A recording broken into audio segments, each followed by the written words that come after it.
Nearly 200 people are missing and at least 75 people have been killed since Guatemala's Fuego volcano began erupting over the weekend. 7 communities in already devastated areas were evacuated as the volcano's activity increased, with rescue operations halted. In the city of Escuintla, near the summit, panicked locals rushed to their cars to escape, causing chaotic traffic. A total of 192 people remain missing since the weekend eruptions, according to Disaster Relief Agency Chief Sergio Cabanas. The search for bodies in mountain villages destroyed by the eruption was progressing slowly, officials said earlier, given the nature of the terrain and the way the volcano released large amounts of boiling mud, rock, and ash down the mountain. Tuesday's explosion took many by surprise after volcanologists said the eruption, which had sent ash up to 10 kilometers or 33,000 feet into the sky on Sunday, was over for the near future.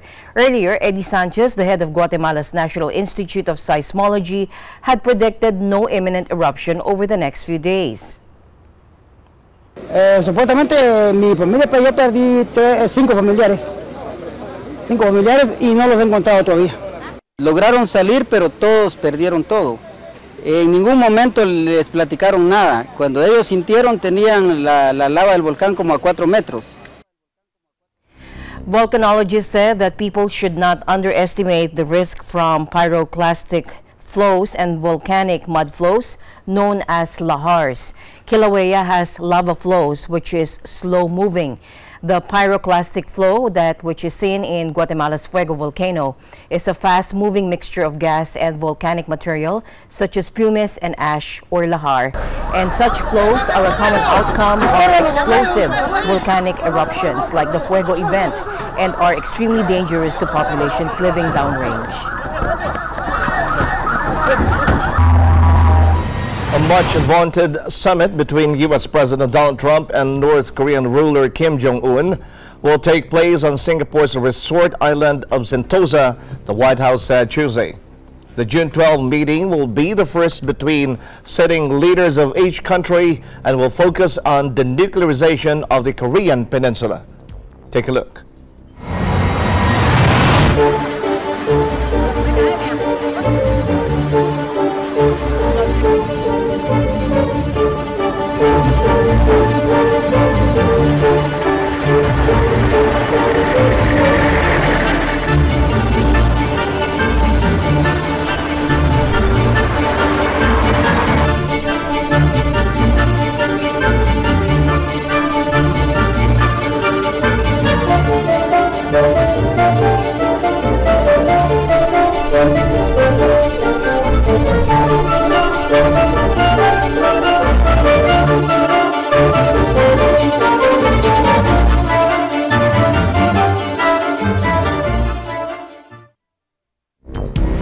Meanwhile, former NBA player Dennis Rodman will reportedly be in Singapore at the time of the highly anticipated summit between President Trump and North Korean leader Kim Jong-un next week. The former Chicago Bulls player, who is one of the few Westerners to have met the dictator, will arrive in the country on Monday, a day before the meeting between the U.S. president and the North Korean leader. Now, the New York Post reported this, and it added that Rodman may even play a role in high-stakes talks. Rodman has developed an unlikely relationship with North Korean leader Kim Jong-un since making his first trip in March of 2013, when he declared the leader, Kim Jong-un, a friend for life.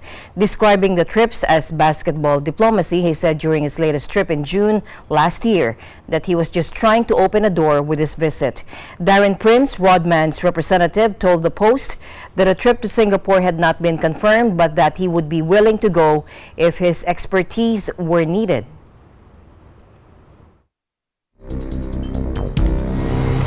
U.S. President Donald Trump today said that preparations for the June 12 summit meeting with Korean leader Kim Jong-un, while our North Korean leader Kim Jong-un is moving along well.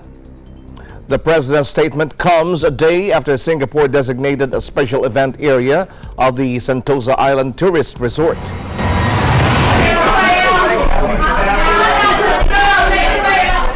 North Korea looks like it's moving along very well. A lot of relationship being built, a lot of negotiation going on even before the trip, but it looks like it's coming along fine. We'll see what happens, but very important. It'll be a very important couple of days. Thank you. World-renowned designer Kate Spade, one of the biggest names in American fashion, was found dead in New York after committing suicide, according to police. She was 55.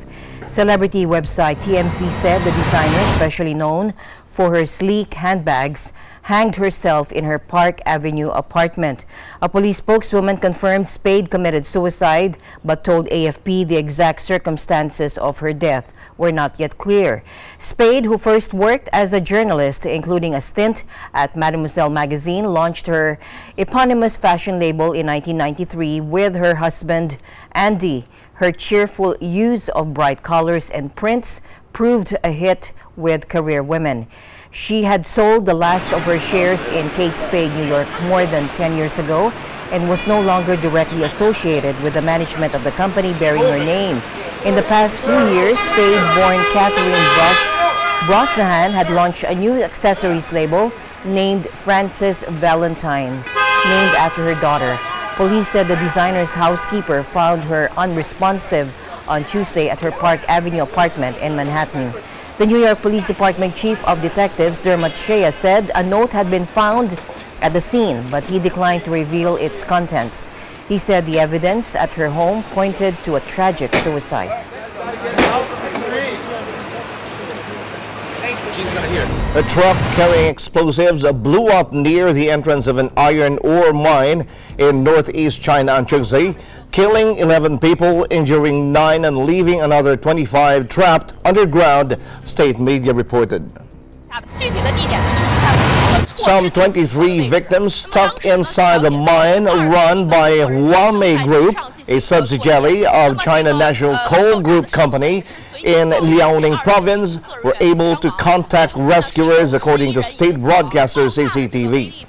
The workers were drilling a mining shaft when the truck exploded just after 4 p.m. near the entrance to the mine, the broadcaster said. The Ministry of Emergency Management and the local government of Bengxi, where the blast occurred, were coordinating the rescue efforts, CCTV added. And as of 10 p.m., state-run Xinhua news agency said the electricity and ventilation systems in the mine had been revived, and rescuers were repairing the underground lift systems. The injured have been rushed to hospital. Rescue work is still underway. Deadly mining accidents are common in China, where the industry has a poor safety record.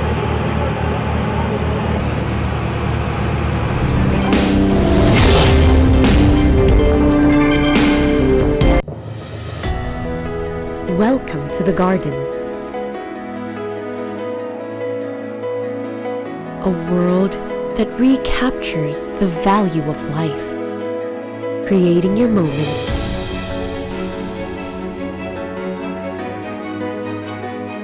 kindling your passion, worth reliving over and over. This is your world, your life, your garden. Landmarks, Linggo, alas 6 hanggang alas 7 ng gabi.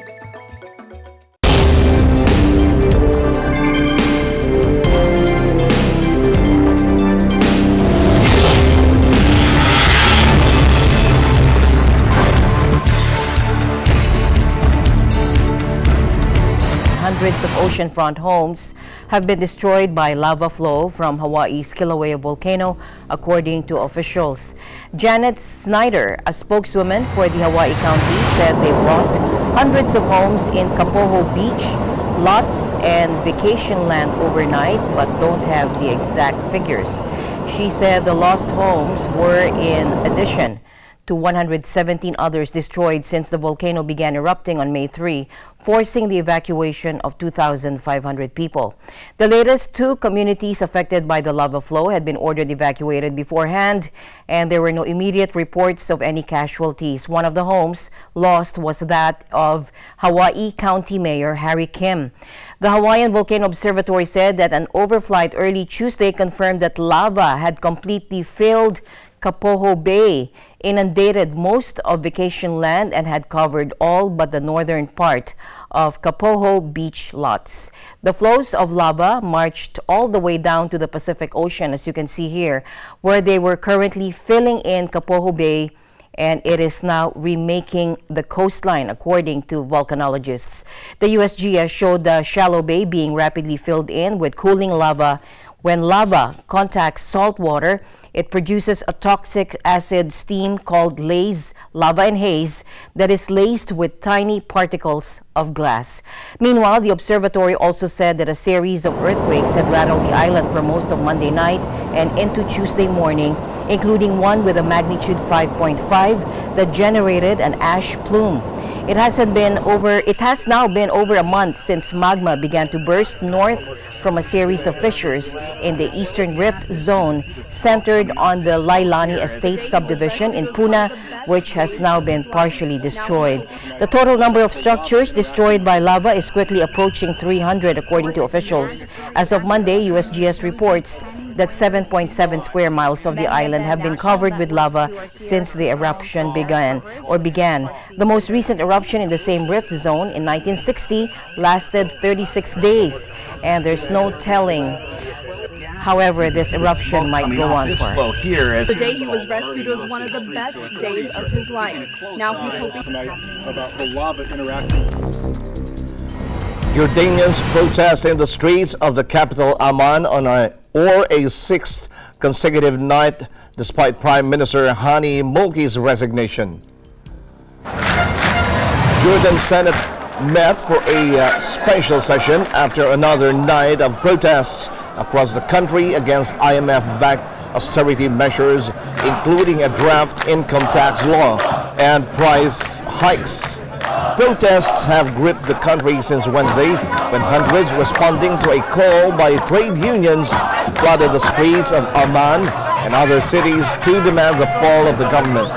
Last month, the government proposed a new income tax law yet to be approved by Parliament aimed at raising taxes on employees by at least 5% and on companies by between 20 and 40%. The protests in Jordan, a key Western ally, are the biggest in years. Demonstrators say a new tax bill backed by the International Monetary Fund will hurt the poor and middle class. Here's more.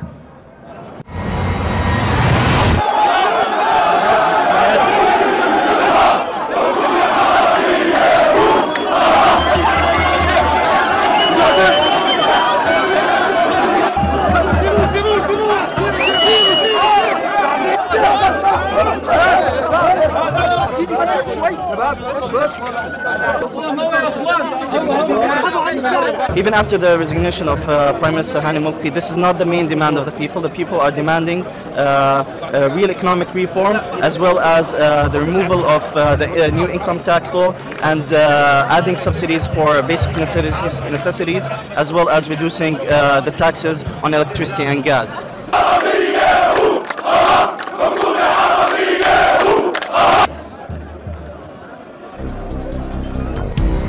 Israel lashed out at Argentina's national football team over the cancellation of a pre-World Cup friendly in Jerusalem, as Palestinians celebrated the decision after protesting the game. The Israeli embassy in Argentina announced the suspension of Saturday's match with its national team, citing what it's called threats and provocations against Barcelona superstar Lionel Messi. The sold-out game in Jerusalem was hotly opposed by Palestinians who claim the eastern part of the city, annexed by Israel, as the capital of their future state. The status of the Holy City has come even more sharply into focus since U.S. President Trump recognized it as Israel's capital. Israel considers Jerusalem its indivisible capital. The Israeli embassy in Argentina tweeted to confirm that the football friendly between the two countries was off. Media reports say Israeli Prime Minister Benjamin Netanyahu called Argentine President Mauricio Macri in an attempt to salvage the friendly tie, due to be played in Jerusalem on Saturday. Due to the rising bike-related fatalities on the road, lawmakers of the Eunpyeong district, a northwestern district in Seoul, has taken some safety measures. Warning stickers that state cyclists are required to dismount and walk their bikes when crossing are being placed at crosswalks within the district. The number of cyclists in cities have been on the rise in the past decade, and so has the accident rate. According to Seoul Metropolitan Police Agency data, there were 30 bike-related deaths in 2017, an increase of 25% from 2016. Bicyclists are also responsible for 15,000 traffic accidents in 2016, which was 6.76% of the country's overall traffic accidents that year, a number that has increased from 5.35% in 2012, according to the Korea Transport Institute. Though it is already required by law that riders walk their bikes when crossing, cyclists do not strictly follow.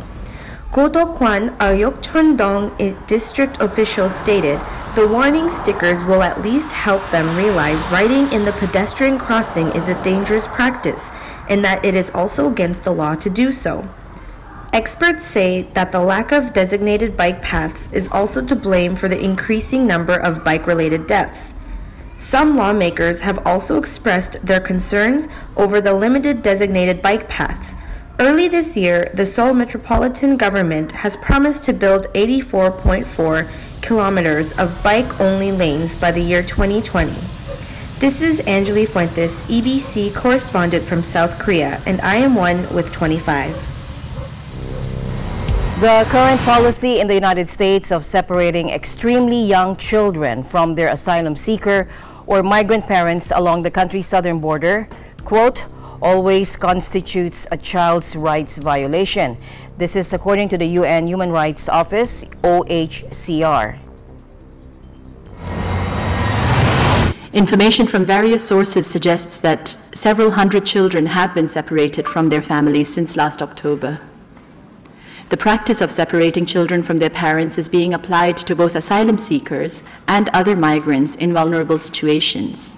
We do understand that some of the children who have been separated could be very young. We've heard of one case where the child was just 1 year old and was separated from their family.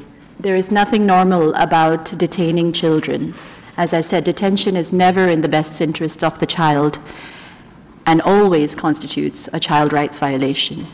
On this being a criminal offense, as I said, this should, entry into a country without the right papers should at most be an administrative offense, and it certainly does not warrant jailing children. The spokesperson explained that the U.S. policy began in January last year following a policy directive from the White House. The first cases were registered in October, but this goes back to, I believe, January 2017, when the President of the United States had issued 2 executive orders related to migration. And this separation of children is a direct consequence of that decision. Now, in a tweet, President Trump said separating families at the border is the fault of bad legislation passed by the Democrats. Border security laws should be changed, but the Democrats can't get their act together. Started the wall, he added, referring to the building of a fence meant to halt illegal crossings into the U.S., which he made a key campaign pledge. U.S. Attorney General Jeff Sessions announced early last month that there would be a zero-tolerance policy with all those without papers crossing into the U.S. charged with illegal entry before they could submit a request for political asylum. The U.S. says the policy aims to stem a surge of poor families, mostly from Guatemala, El Salvador, and Honduras, pouring into the United States. Citing the deadly violence in their home countries, thousands each week cross the U.S.-Mexico border and immediately turn themselves in to authorities asking for asylum.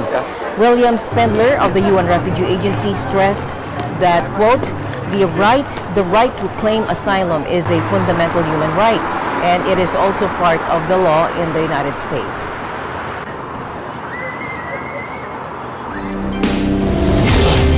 ASEAN in Focus, Monday to Friday, 2 to 2:30 p.m.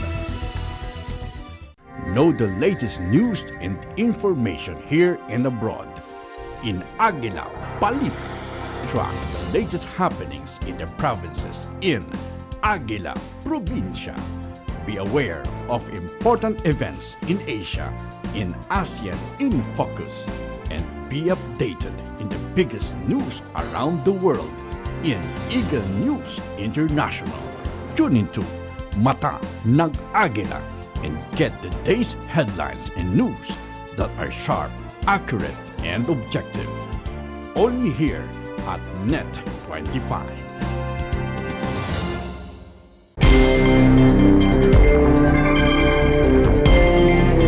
President Duterte assured South Korean businessmen that they will be safe and sound while in the Philippines. The president made this commitment during a business forum in Seoul, South Korea. He also expressed confidence that investments and new businesses will flourish in the Philippines. He cited the country's sound macroeconomic fundamentals. The president assured protection and potential for profits for the investors. He cited the sound policy and competitive business climate in the country. When I became president, I just simply said that I do not go for corruption. And since then, I have fired, as of yesterday, the Government Corporate Council. I have fired so many because of corruption. And I also have to worry about the Philippine National Police. I have a new DILG, I have a new PNP Chief, National Police, and I will assure you that your efforts to help us, and even donating several motor vehicles to augment the use of mobility in my country, will be put to good use. And I would like to assure you, there will be law and order. I know that there are a lot of misgivings about the law and order situation in the Philippines. And as I must admit, there were some incidents in the past that did not augur well for people to even consider Philippines as an investment area. Like just any other country, we're facing numerous law and order problems, including by our national police. And so I would like to assure you that, there are two entities in government that has always been somehow the purgatory of my country. Historically, it is the customs and the BIR.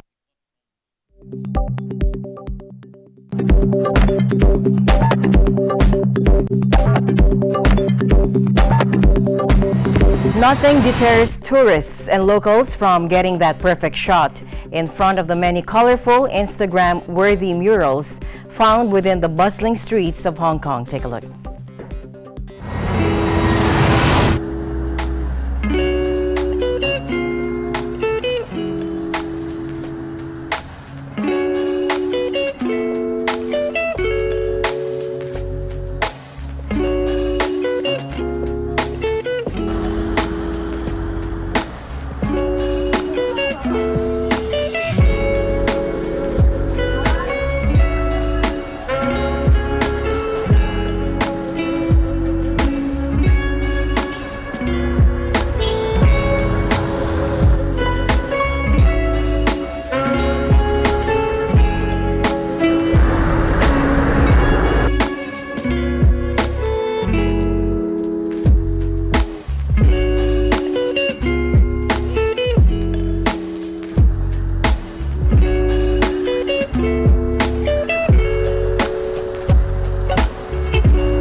藝術就可以活化到成啲舊區咯，係啊，咁就帶來新氣咁樣咯。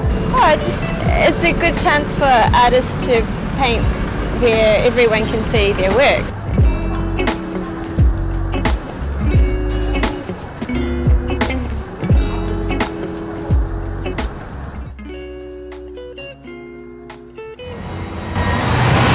For all of you LEGO fans, the annual Brick Can is back for the third time.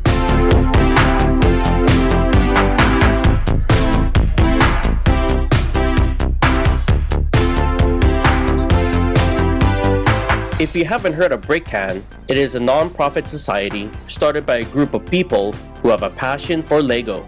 Their main purpose is to hold and promote LEGO-based events and activities in Canada. Creations by different builders from around the world were on display.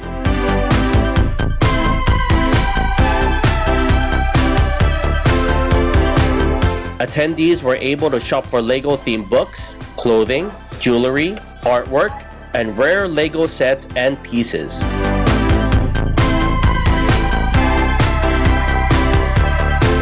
Ticket holders were invited to the Creation Station, which featured interactive building opportunities.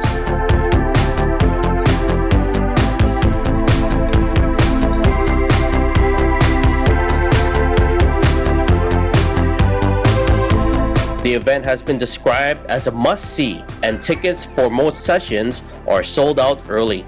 Children 12 and under with tickets receive custom-designed brick can building sets to take home. Reporting from Richmond, Canada for Eagle News, my name is Jay Suarez. I am one with 25.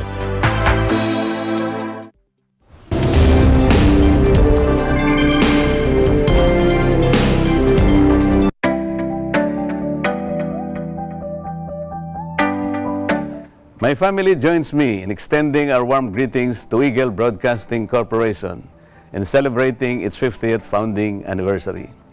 Not a few media outfits today tend to sensationalize or even distort the reports to the extent of compromising their reliability. This trend does not serve our people who depend on truthful information every day. May the EBC continue to lead the way in embarking on the path to honest and responsible broadcasting. May its Eagle scale new heights in providing accurate narratives and in promoting a transparent advocacy. Again, happy golden anniversary to Eagle Broadcasting Corporation.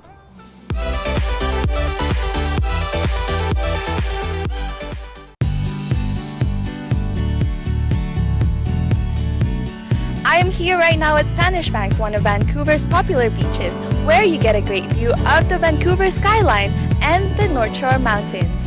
Make sure you tune into Digital Nest every Tuesday and Thursday. I am Luquino, your EBC Canada correspondent, and I am one with 25.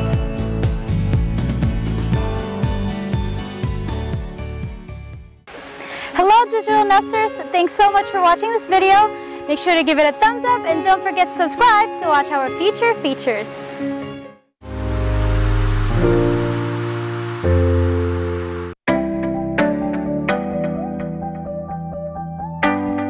Ito po si Secretary Francis Tolentino.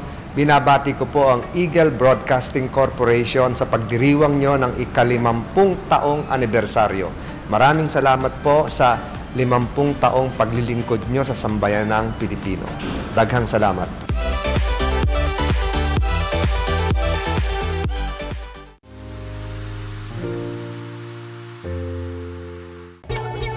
Hi, I'm Madeline. And I'm Samantha. And we're the Callion Twins. Please watch Digital Nest on Net 25 every Tuesday and Thursday at 7:30 p.m. And please subscribe to our YouTube channel, which is Digital Nest EBC. Callion Twins signing off.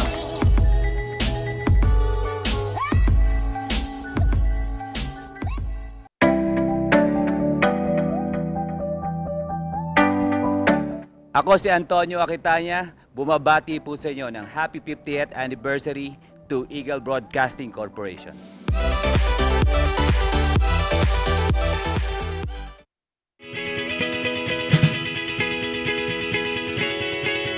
Hey Hey guys, I'm here in New Jersey, the diner capital of the world. Tune in to Digital Nest on Tuesdays and Thursdays at 7:30 p.m. I'm Nikki, and I'm 1 with 25. Mga balitang kinalap at pinagit ng mga Agila correspondent sa iba't ibang panig ng bansa. Pinakamalakas na puwersa, pinakamabilis na impormasyon. Dahil sa bawat bayan, may Agila. Magandang umaga Pilipinas, ngayon ay Huwebes, Hunyo 7, 2018. Ako si Judith Gamera at ito ang Agila Probinsya Morning Edition sa ating headlines. 5 container vans ng misdeclared goods sa Tagoloan, Misamis Oriental, kinumpiska ng customs. 5,000 bagong PDP Laban members nanumpa sa Dipolog City. At number 2 most wanted person sa Cagayan de Oro at 3 iba pang sangkot sa drug operations arestado.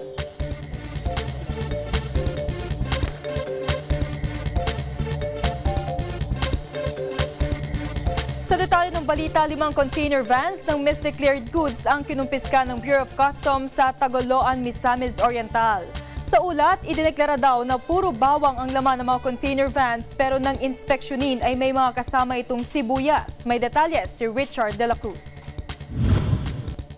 Pinangunahan ni Bureau of Customs Secretary Isidro Lapinya ang pagbubukas sa 14 na container van na pinaghihinala ang hindi nakasunod sa batas ng ahensya dito sa port terminal ng customs sa bayan ng Taguluan, Misamis Oriental. Ang 5 container ay diniklarang puro bawang ang laman ng karga, subalit ng buksan, isa-isa ay may sibuyas na kasama. Kasunod naman ang 9 na container van na ang laman pawang ukay-ukay na damit at sapatos. Ang laman ayon sa BOC, kinumpiska nila ang mga ito dahil hindi umano ito nasunod ang batas ng customs dahil sa misdeclaration. Agad namang pag-aaralan ng ahensya ng gobyerno kung ano ang gagawin nila sa mga nakumpiska.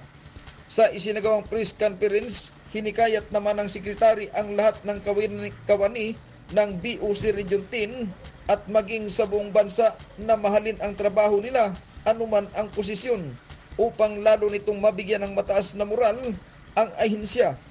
Pinasalamatan niya si Regional Collector Jamail Marom Salik dahil sa lagpas na target na buwis ang nakulikta at hindi nakakalusot ang mga hindi nakasunod sa batas ng ahensya. Pinuri ni Sekretary ang lahat ng kawani sa Northern Mindanao. Personal din siyang nakipag-usap sa mga kawani ng customs at pagkatapos nito ay isinagawa naman ang use of track signing ceremonial groundbreaking of the new buildings ng BOC na lalong nagpataas ng moral ng mga kawani ng Customs Region 10. Nanawagan si Sekretary sa mga kapitalista na dapat magbayad ng tamang buwis upang hindi matulad sa ibang naharap sa kaso dahil sa hindi pagsunod sa batas. Mula dito sa Taguluan, Misamis Oriental, para sa Eagle News, Richard de la Cruz, ay am1 with 25. Ilang kinatawan ng lokal na pamahalaan ng Pangasinan ang nag-ikot sa palengke ng Dagupan City. Ito'y upang alamin ang epekto ng train law sa mga nagtitinda sa lungsod. May detalye si Nora Dominguez. Nag-ikot sa palengke ng Dagupan City sina Pangasinan 4th District Congressman Christopher De Venecia at Dagupan City Mayor Belen Fernandez upang alamin kung ano ang epekto ng train law sa kabuhayan ng mga vendor at sa mga pangunahing bilihin. Isa-isang in-interview ni Congressman De Venecia ang mga stall owners at mga market vendors sa karne at isda sa Malimgas Market kung paano ang arawang kita ng mga ito, ano ang direktang epekto ng train law at sa presyo ng karne at isda. Ayon sa mga meat and fish vendor, hindi nila maiwasang itaas ang presyo ng kanilang paninda dahil tumaas din ang pasa sa kanila ng mga suppliers.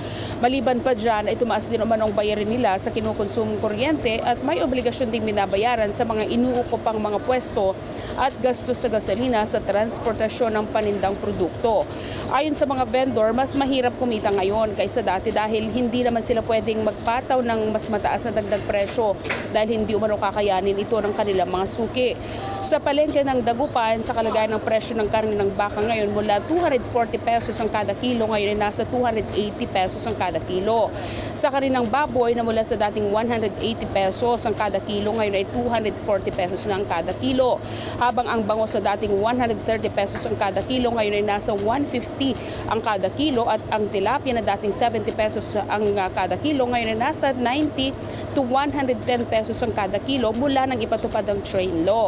Ayon kay Congressman De Venecia, ipipresenta nito sa Kongreso oras mag-resume ang sesyon ang nakuhang datos sa kalagayan ng mga market vendors sa presyo ng pangunahing bilihin at kalagayan ng mga mamimili at mga minimum wage earners mula nang isabatas ang trade law. It's very unfortunate because along with the rising prices of diesel sa Dubai, yung crudo, and yung poor exchange rate ng dollar to peso, parang kumbaga all these extraneous variables and naka-apekto dun sa inflation at naramdaman ng mga kababayan natin ngayon. So, kumbaga medyo minamalas yung tax reform kasi nakaluan ng mga factors na hindi naman nila na-anticipate. Ako, ever since, I have my reservations with it, pero parating reassure kami ng executive na there will be programs implemented by the DSWD such as vouchers, such as subsidies, na ipapamahagi nila dun sa CDE talaga maapektuhan. Ayon kay De Venecia, kailangang ipursige ang pangako ng gobyerno na mabigyan ng subsidiya ang mga tatamaan ng train law dahil simula nang ipatupad dito ay wala pang naipagkakalob na subsidiya at ito ay kanya umanong ifa-follow up sa darating na pagbubukas ng Kongreso. Ayon naman kay Mayor Belen Fernandez, halos lahat ng pangunahing bilihin sa Dagupan ay naapektuhan ng train law, hindi lamang sa mga beverages dahil tinamaan din ang presyo ng gasolina. Ani oras tumaas ang presyo ng gasolina, ang presyo ng mga pangunahing bilihin ay apektado rin. Mula sa Pangasinan para sa Eagle News, Nora Dominguez, IM1 25. Tinatayang nasa 5,000 bagong PDP Laban members ang nanumpa sa Dipolog City Convention Center. Pinangunahan ang seremonya ni former Senate President Aquilino Coco Pimentel III. May report si Elmi Elio. Mahigit kumulang 5,000 katao ang nanumpa ng mga bagong miyembro ng PDP Laban, Partido Demokratiko Pilipino Lakas ng Bayan sa Dipolog City Convention Center.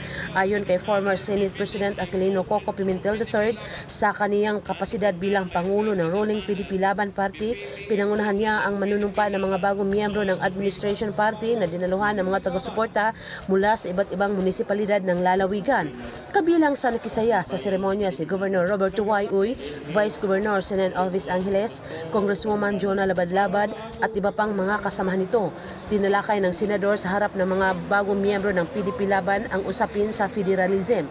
Ang isa sa advokasya ng PDP Laban at isinusulong ang kanilang party chairman na si President Rodrigo Roa Duterte.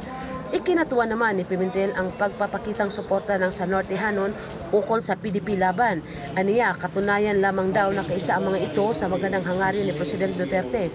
Samantala, formal na ring nanumpa sa harapan ng senador at mga tao si Governor Roberto Y. Uy na inilagay bilang PDP Laban Provincial Council President sa Zamboanga del Norte. Mula rito sa lalawigan ng Zamboanga del Norte, kasama si Johnny Zamuras at Roosevelt Mundinido para sa Eagle News. Elmi Elio, we are one with 25. Bahagyang bumilis ang Bagyong Domeng. Ayon sa Pag-asa, huling namataan ang Bagyong Domeng sa layong 835 kilometers silangan ng Kasiguran, Aurora. Taglay nito ang hanging aabot sa 55 kilometers per hour at pabugso na aabot sa 65 kilometers per hour. Kumikilos ito ng pahilaga-hilagang kanluran sa bilis na 15 kilometers per hour. Ayon sa Pag-asa, hindi pa rin ito inaasahang tatama sa lupa. Walang direktang epekto ang Bagyong Domeng sa bansa, ngunit inaasahan na mapapalakas nito ang hanging habagat na nagpapaulan sa bansa. Patuloy din na minomonitor ng Pag-asa ang bagyong Emeniar na nasa labas ng Philippine Area of Responsibility. Ngunit hindi rin naman ito makaaapekto sa bansa. Samantala, nanatili namang nakaalerto ang PDRRMO sa posibleng banta ng bagyong Domeng sa lalawigan. May report si Ferdinand Libor. Bagamat hindi apektado ng bagyong Domeng ang Pagadian City, Zamboanga del Sur, nanatiling nakaalerto pa rin ang mga tauhan ng City Disaster Risk Reduction Office. Ayon kay Haron Damada, CDRRMO officer, makakaranas lamang raw ng manakanakang mga pag-ulan ang Pagadian City lalo na sa hapon. Nakahanda naman rin umano ang kanyang mga tauhan at maging ang kanilang gamit pang rescue kung sakaling may mga kalamidad man na tumama sa siyudad. Ngayon, dito sa atin sa Pagadian City, so far wala na mga apektado kasi yung bagyong Domeng naman sa isang location ngayon. Siguro may mga pagkalat-kalat na ulan lang siguro dito sa atin. Pero so far, maganda naman ang takbo ng panahon. So sir, sa kabila ng hindi apektado yung Pagadian City, naka-alerto ba yung ating unit, sir? Yes, standby position naman lahat ng mga responder natin. Anytime kahapon. Ngayong umaga, mainit na panahon ang nararanasan sa buong siyudad ng Pagadian. Mula rito sa Zamboanga del Sur, para sa Agila News, Ferdinand Libor, I am one. Wait 25. Ang iba pang balita mula sa iba't ibang lalawigan sa pagbabalik ng Agila, Probinsya.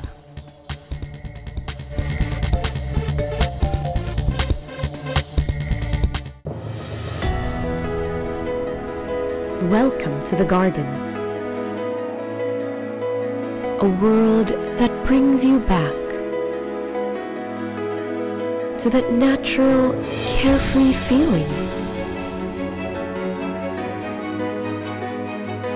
of joy and happiness. A place where art becomes your song to strengthen bonds. Creating your moments, kindling your passion,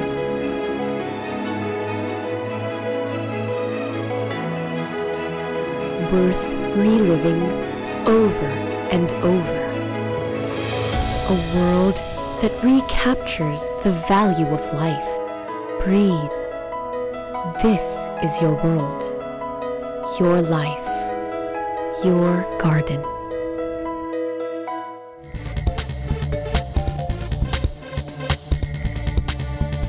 Arestado ang 7 katao dahil sa iligal na sugal at droga sa isinagawang raid ng mga otoridad sa barangay San Vicente, Tarlac City. May report si Aser Bulanadi. 7 kalalakihan ang dinampot ng mga tauhan ng Tarlac City Police Station dahil sa bawal na sugal at iligal na droga matapos na magsagawa ng raid ang mga otoridad sa Block 1, Barangay San Vicente, Tarlac City.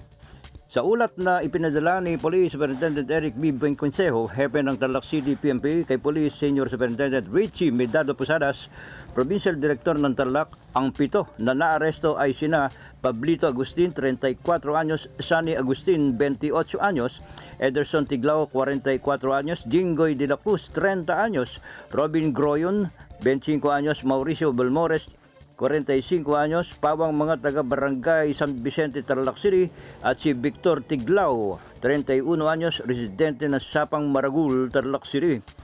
Ayon kay Police Inspector Wilhelmino Alcantara, pinuno ng Drug Enforcement Unit o DSTU, tumanggap sila ng report mula sa ilang concerned citizen na may nagbibideo karerang mga kalalakihan sa nasabing lugar sa Block 1 San Vicente. Agad silang nagsagawa ng raid sa lugar at naaktuhan nila ang 7 suspect na naglalaro ng video karera at agad silang inaresto ng mga tauhan ng SDEU sa pangunguna ni Police Inspector Wilhelmino Alcantara. Nasamsam din sa mga suspect ang mga pakete ng shabu na inalam pa kung ilan ang timbang. Ang 7 ay sinumpahan ng kasong illegal gambling at Comprehensive Dangerous Drugs Act of 2002 at nakakulong sa lock-up cell ng Tarlac City. Kasama si Godofredo Santiago, ako si Aser Bulanadi. I am one with 25. 4 ang arestado dahil sa pagtutulak ng iligal na droga sa magkakahiwalay na operasyon ng mga otoridad sa Cagayan de Oro City. Kabilang dito ang tinaguriang second most wanted ng lalawigan. May report si Richard de la Cruz. Arestado ang top 2 wanted person dahil sa kasong paggamit at pagbibinta ng iligal na droga sa pamumuno ni Police Chief Inspector Ivan Binyas. Kahit may bagyo ay bitbit nila ang warrant of arrest na inilabas ng korte. Matapos mamata ng suspek sa isa sa pinagtataguan nito sa Suluan, Bantilis, Barangay Bugo ay hindi na pinalampas ng mga pulis ang pagkakataon para hulihin ito. Dahil sa malakas ang ulan, hindi na malaya ng target na kinilalang si Pinder Hinilago sa Pirin na pinalibutan na ng pulis ang lugar na pinagtataguan nito. Labis man ang pagsisisi niya sa loob ng kulungan, subalit kailangan itong panagutan sa batas ang nagawang kasalanan. Maging ang dalawang suspek sa paggamit at pagbibinta ng iligal na droga ay huli rin sa bypass operation sa Barangay Puerto Cagayan de Oro. Kinilala ni Police Chief Inspector Binyas ang mga suspek na sina Ruben Clark Nain at Tricia Mi Bernal. Na-recover ang mga pakiti ng shabu at mark money. Pagkatapos nito ay kinasa naman ang follow-up operation, kaya nahuli rin si Angelo Sibila Butax. Nakuha rin sa kanya ang ilang mga pakiti ng shabu. Nang tanungin ng pulis kung sino pa ang kanilang mga kasama, nagkaroon ng lead si Chief Inspector Binyas upang ikasapa ang isang operasyon. Dito sa Suntri, Barangay Agusan ay matagumpay na naaresto ang isa pang suspek na si Fernand Bacungis Pangutayaw.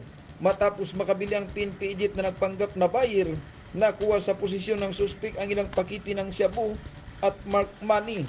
Labis ang pasasalamat ng inspektor sa kooperasyon ng mga mamamayan dahil sa pagbigay nila ng impormasyon na naging susi nila sa tagumpay. Mula dito sa Cagayan de Oro City, para sa Eagle News, Richard de la Cruz ay am1 with 25.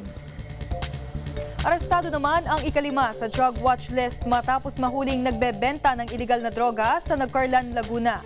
Nakuha sa suspect ang 6 na sachet ng shabu at mark money. May report si Wilson Palima. Bagsak sa kulungan ng isang 26 anyos na lalaki makaraang ikasa ng Nagcarlan Drug Enforcement Unit ang drug bypass operation sa Purok 6, Barangay Alibungbungan sa bayan ng Nagcarlan, Laguna. Nakuha sa pag-iingat ng suspect ang 6 na piraso na small heat sealed transparent plastic sachet na naglalaman na hinihinal ng shabu at ang halagang 500 piso na ginamit bilang mark money. Nakatakdang sampahan ngayon ng suspect sa piskalya ng pagbebenta ng bawal na gamot sa paglabag sa Section 5 and 11 ng Article 2 ng Republic Act 9165. Napaulat umano sa talaan ng Nagcarlan Philippine National Police na rank number 5 sa drug watch list ang suspect na kinilalang si Eliseo Mabanglo, 26 anyos, tubong Paniki, Tarlac at kasalukuyang nakatira sa Barangay Alibumbungan sa nasabing bayan. Mula rito sa bayan ng Nagcarlan, Laguna para sa Eagle News, Wilson Palima, AM1 with 25. Arestado rin ang number 2 most wanted ng Abra dahil sa kasong rape sa San Mateo, Rizal. May report si Cherry Ann Tuazon. Sa bisa ng warrant of arrest na ipanamahagi ni Honorable Judge Rafael Alzate ng RTC Branch 1 Bangued, Abra, nahuli na ang top 2 most wanted ng probinsya na si Carlito Vasquez Acena, 58 anyos, isang karpintero, tubong Barangay Lintan, Bangued, na may kasong statutory rape by sexual assault under Article 2668, Paragraph 1 in relation to Article 2668, Paragraph 2 of RPC noong ika-19 ng Enero 2017 na may criminal case number 2014-016 na may piyansa na humigit 200,000 piso. Ang naturang sospek ay kasama rin sa listahan ng PIDEA noong 2016. Nadakip ang sospek sa Barangay Modesta, San Mateo, Rizal na pinangunahan ni Police Chief Inspector Dominador Bautista de Guzman Jr. na Acting Chief of Police at sa tulong ni Police Senior Superintendent Wilson Daupan Suliban Acting Provincial Director ng ABRA, at kasama ang Rizal Joint Tracker Team ng Bangged MPS at Pasig CPS. Si Asena ay nasa pangangalaga ng Bangged MPS bago ito iharap sa korte. Para sa Eagle News, Cherry Ann Tuason, and I'm One with 25. Sa ibang balita, tinalakay ng Philippine Mental Health Association ang usapin ng depresyon sa mga kabataang residente ng Bahay Pag-asa Youth Center sa Puerto Princesa. Nagpasalamat naman ang Provincial Social Welfare and Development Office sa suportang ito ng PMA. May detalye si Rox Montaliana. Isang lecture ang binahagi ng Philippine Mental Health Association kaugnay sa usapin ng depresyon at pagkabalisa para sa mga kabataang residente ng Bahay Pag-asa Youth Center na matatagpuan sa Barangay Irawan, lungsod ng Puerto Princesa. Ipinaliwanag ni Binibining Liwilin Isa de la Cruz, Program Manager ng Intervention Services ng PMHA, ang ilan sa mga sanhi at mga dapat isaalang-alang sakaling makaranas ng depresyon. Aniya, hindi ito dapat ipagwalang bahala dahil ito ay nakapaloob sa kalusugang pangkaisipan. Nagpasalamat naman si Provincial Social Welfare and Development Officer Agila sa ibinigay na suporta ng naturang asosasyon sa lalawigan ng Palawan. Matatandaan na lumagda kamakailan sa Memorandum of Agreement ang pamahalaang panlalawigan ng Palawan at Philippine Mental Health Association kaugnay ng pagsasagawa ng iba't ibang serbisyo ng PMHA sa mga Palawenyong nangangailangan ng serbisyo sa kalusugang pangkaisipan. Ayon pa kay PSWDO Ablanya, sa kasalukuyan ay mayroong 26 na mga kabataan ang nakabase sa Bahay Pag-asa Youth Center na nasa pangangalaga ng PSWDO. Aniya, ang mga kabataang ito ay higit na nangangailangan ng ganitong serbisyo para sa pagpapatuloy ng kanilang pamumuhay. Ang Bahay Pag-asa Youth Center ay isang institusyon na pinamamahalaan ng pamahalaang panlalawigan sa pamamagitan ng Provincial Social Welfare and Development Office. Ito ay tinayo upang makapagbigay ng proteksyong panlipunan sa mga kabataang mayroong pananagutan sa batas base sa mandato na nakasaad sa ilalim ng RA 9344 o Juvenile Justice Welfare Act of 2006 upang masiguro na mapangangalagaan ang kanilang mga karapatan habang nililitis ang kanilang mga kaso. Ito rin ay maituturing na isang progresibong hakbang tungo sa isang maunlad na pamayanan. Mula sa lalawigan ng Palawan, para sa Eagle News, Rox Montaliana, I'm One with 25. Isinailalim naman sa basic life support at first aid training ang mga tour guide at local rescue volunteers sa Coron, Palawan. Para ano-mano ito para masubukan ang kanilang kahandaan sa mga di inaasahang pangyayari. May report si Rox Montaliana. Matagumpay na nagtapos ang 45 community guides at local rescue volunteers ng basic life support at first aid training na isinagawa sa bayan ng Coron. Ang naturang pagsasanay ay tinaguyod ng Provincial Disaster Risk Reduction and Management Office, katawang ang lokal na pamahalaan ng Coron. Ang 4 na araw na pagsasanay ay naglalayong madagdagan ng kaalaman ng mga partisipante sa bayan ng Coron pagdating sa pagbibigay ng paunang lunas at ng basic life support. Sa naturang pagsasanay ay tinuran ang mga partisipante ng tamang pamamaraan ng pagbibigay ng cardiopulmonary resuscitation, iba't ibang uri ng pagbebenta at mga prinsipyong sinusunod pagdating sa pagbibigay ng BLS at ng paunang lunas. Nagsilbing tagapagsanay sa basic life support at first aid training ang mga licensed nurse mula sa PDRRMO na sina Binibining Giselle Lumbaning, Ginoong Allen Vincent Abiog at Ginoong Cesar Ryan Fabila.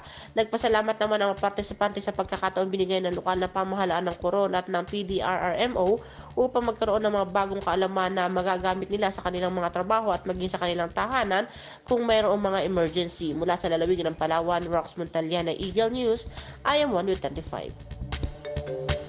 Yan ang balitang tinutukan ng ating mga Agila correspondent mula sa iba't ibang sulok ng Pilipinas.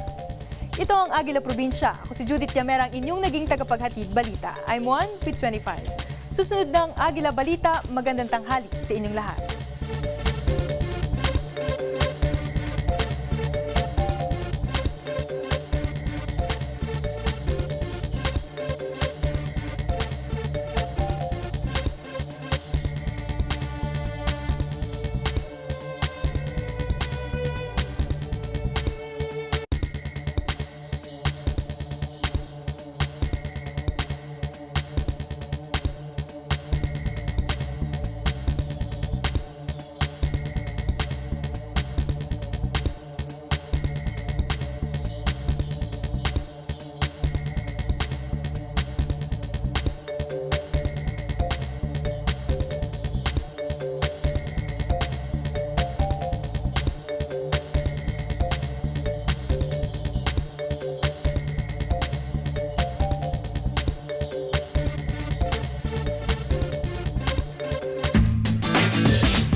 Ang breastfeeding ay nagbibigay ng special na bonding sa pagitan ng nanay at anak. Mas na ipaparamdam ng ina sa kanyang anak ang pagmamahal at pag-aaruga. Pagkasilang pa lang ng sanggol, tiyakin na agad na mapadede upang ang pinakamahalagang substance na tinatawag na colostrum na taglay ng gatas ng ina ay kanyang makuha. Ang colostrum ay ang unang gatas na ipinuproduce ng katawan ng mga nanay para sa kanilang sanggol. Kaya naman para sa mga nanay, ugaliing mag-breastfeeding. Batay sa pag-aaral, ang breastfeeding ay magpapalakas sa immune system ng inyong mga anak, kaya hindi sila madaling dapuan ng sakit. At ang benepisyo ng breastfeeding ay higit pa sa kailangang basic nutrition ng inyong mga baby. At para sa first-time mommies, narito ang breastfeeding positions na karaniwang ginagawa. Gawin ito ng tama at makatutulong ito sa inyong breastfeeding journey. Mainam ito sa bagong panganak na sanggol. Pwedeng gumamit ng unan sa posisyong ito. Ang posisyong ito ay para sa mga sanggol na maliit at nahihirapan sa paghakab sa ina. Mainam ang posisyong ito para sa mga hirap sa pagpapasuso ng nakaupo o kung nais magpahinga sa kama kasama ang sanggol. Mainam ang posisyong ito para sa mga nakaranas ng cesarean section o kung malaki ang dibdib o kaya naman ay kung kambal ang pinapasuso. Laging tandaan, ang gatas ng ina ang pinakamahalaga para sa mga sanggol, hanggang 2 taon o higit pa.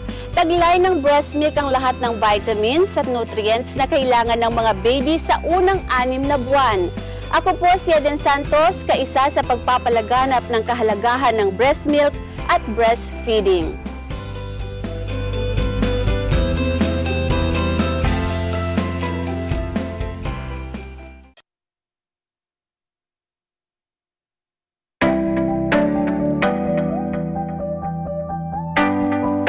Ako po si Governor Amy Marcos.